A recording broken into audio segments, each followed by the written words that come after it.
Welcome to the Shade Chronicles, an anthology-style podcast featuring short works of fiction and serial prose, specifically with a sci-fi and horror flavor. Your hosts for the podcast are Derek Leftridge and Lawrence Trokey. Hi, this is Derek Leftridge. Hi, this is Lawrence Trokey, and thank you for spending your time with us.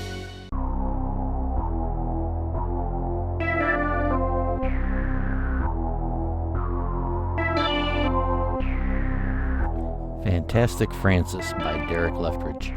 77-year-old Francis is sitting at the kitchen table dealing with being tired from being 77. He spends most days sleeping, listening to audiobooks, or sitting at the kitchen table staring at the wall.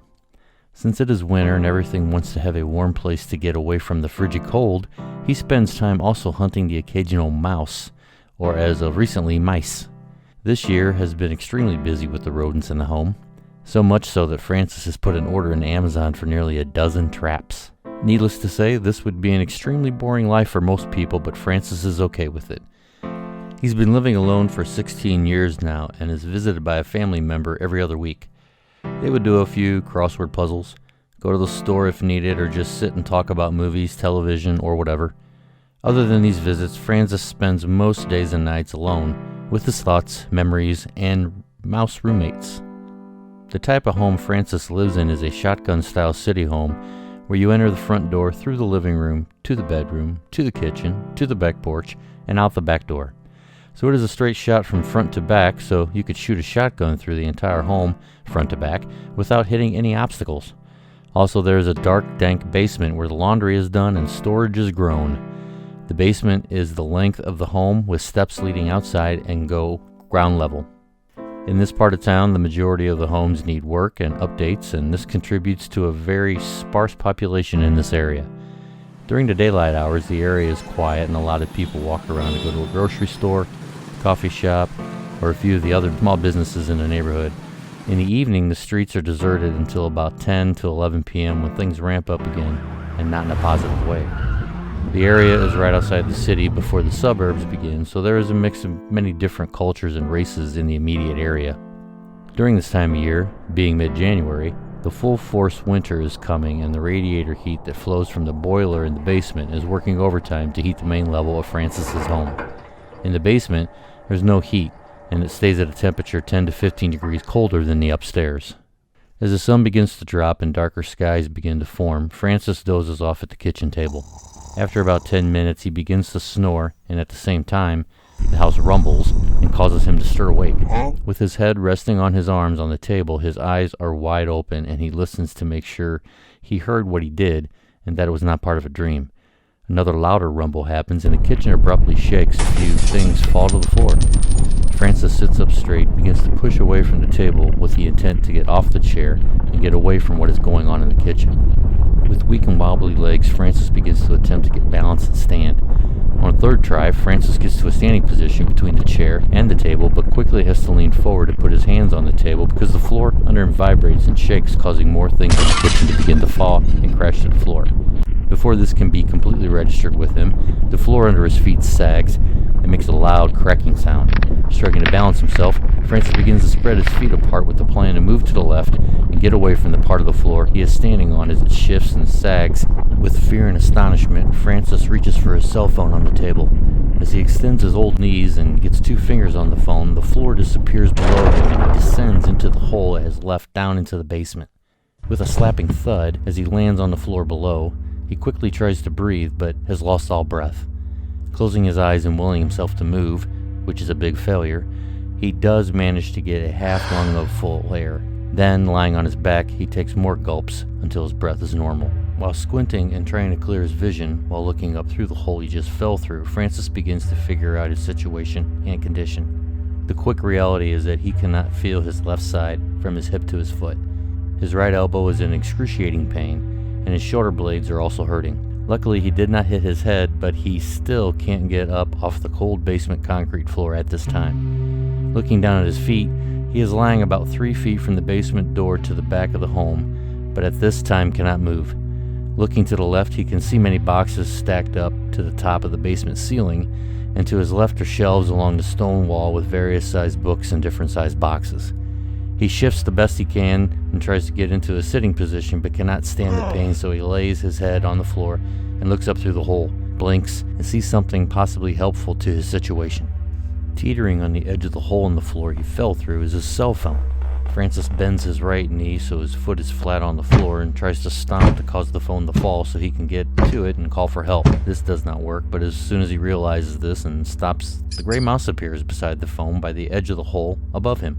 Francis smirks at the irony because he's been trying to kill this mouse for weeks with traps and peanut butter. Now Mr. Gray Mouse is looking down at him as he lies in the precarious situation as he has been working to get the mouse in the same position for a while now.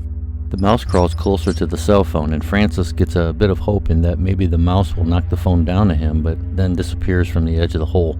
Francis softly says, "Mr. Mouse, come back." Nothing happens. At this time, Francis hears a loud rustling to his right in the direction of the storage boxes, and he quickly looks in that direction. The rustling sound happens again, and a box in the stack makes a shifting sound and falls to the floor, spilling its contents of glasses onto the floor. Some break, and Francis quickly closes his eyes and turns away from the crashing glass. There is silence, then Francis feels something land on his stomach. Startled, he looks and sees his cell phone and Mr. Mouse on his stomach area. After a pause, he tries as quickly as he can to move his right hand towards the phone.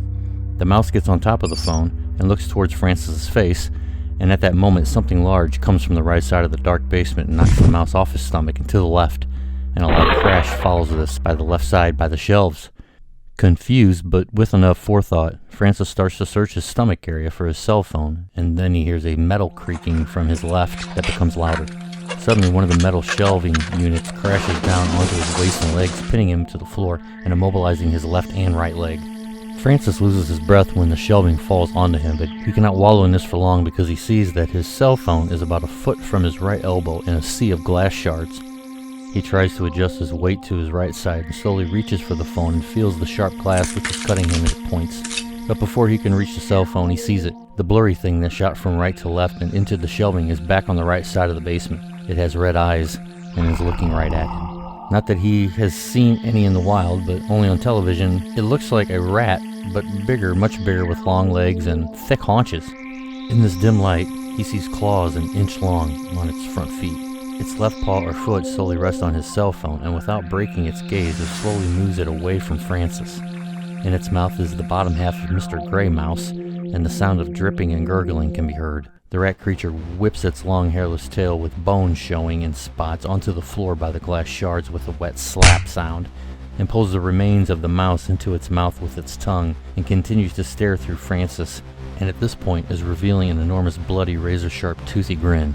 Then in one fluid movement it sits back and then jumps towards Francis's face. Francis quickly turns his head to the left, yells "fuck," and brings his right hand up to his face to defend against the rat creature. The creature arrives on Francis's mid-forearm with a big clamp of its sharp, oily teeth into his shirt sleeve and quickly into his flesh and deep to the bone, and Francis howls in pain. As his body takes over and reacts to this attack, he quickly whips his arm to the left and manages to use the creature's momentum to swing its long, black body into the area where the shelves fell from. In doing so, Francis was rewarded with a chunk of his sleeve and forearm ripped from his arm. He yells aloud again, and another F-bomb, or 3. So to recap, Francis is on his back, on a cold concrete floor with his left side paralyzed basically. A metal shelving unit has crashed down onto his legs, pinning them down, and now his right arm is missing a chunk of flesh. Oh, and he has fallen through his kitchen floor to the basement and seen half of his adversary eaten by a large deformed rat. Francis brings his right arm into view, sees the blood dripping off the wound and heavily onto his chest, and just sighs. Still not giving up, Francis extends his arm and fingers in excruciating pain and gets a hold of his cell phone and brings it towards his body. At the same time, something heavy lands on his stomach and pelvic area. He looks quickly and sees that it is the rat creature. The rat starts to stalk toward him and raises his claw-filled foot above its head, holds it there, and then tilts its head to the left, seems to smile a slobbery, toothy grin, and begins to sit back. And the next part is, it's going to jump. But before Francis can react, something pulls the rat creature backward into the darkness by Francis's feet. He can feel movement and can hear scratching sounds on the shelving, along with squeaks and hisses. The basement seems to fill with this sound, and as Francis closes his eyes to accept the noise will not end, it abruptly stops. Excruciating silence can be felt as Francis listens and stares up at the hole in the floor, and can see that the kitchen is darker, so it is evening now. Even though he doesn't leave the house, Francis knows at night the neighborhood gets active with roamers and other live city sounds. No matter, because all is dead quiet in this basement, and any small amount of light has gone away. Francis begins to hear a rustling down by his feet. He looks down at the shelving on his legs, and the darkness past it, and he can see multiple little pinhole lights, and they begin to get bigger as they get closer to him. A questionable F-bomb falls from his lips at this time. As this unnerving sight increases, Francis begins to feel movement from his shins moving up to his waist, and does all he can to move from under the shelving and away from what he realizes the multiple lights are their eyes. He can feel multiple movement all over his legs and abdomen area. Straining to focus in the dark, Francis sees what is now moving onto his stomach area. It must be more than a dozen mice. As soon as the mice crawl up close to Francis's shirt collar, they all disappear into his clothing and begin to move to his back area. The crazy crawling feeling caused Francis to shiver in fear, and then it stops. But he can feel the mice all underneath him, just there, not moving, but just there. And then his upper body feels as if it was rising slightly. In unison, the mice begin to move to the shoulder area of Francis, and the group all together causes Francis' entire body to slide out from under the shelving and across the floor slowly but successfully. Once he was clear of the large hole above from the kitchen floor and next to his cell phone, the mice crawl out from under his shirt and disappear into the darkness of the basement. Then, as if on cue, the kitchen table, chairs, and cabinets and everything from the kitchen fall through the hole and crash to the basement floor, right on the area where Francis was laying. Francis uses his last amount of strength as he can to push himself up to a seated position against the wall. He looks over to the destruction on the floor and just stares.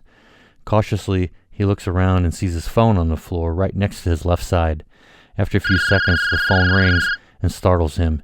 He answers his cell phone and presses the speaker button, and his nephew says, "I got a message that your case of mouse traps is on back order." A lone gray mouse crawls up on Francis' thigh, sits, and looks at him with its nose twitching. Into the speaker, Francis announces, "Just cancel the order. I don't need them."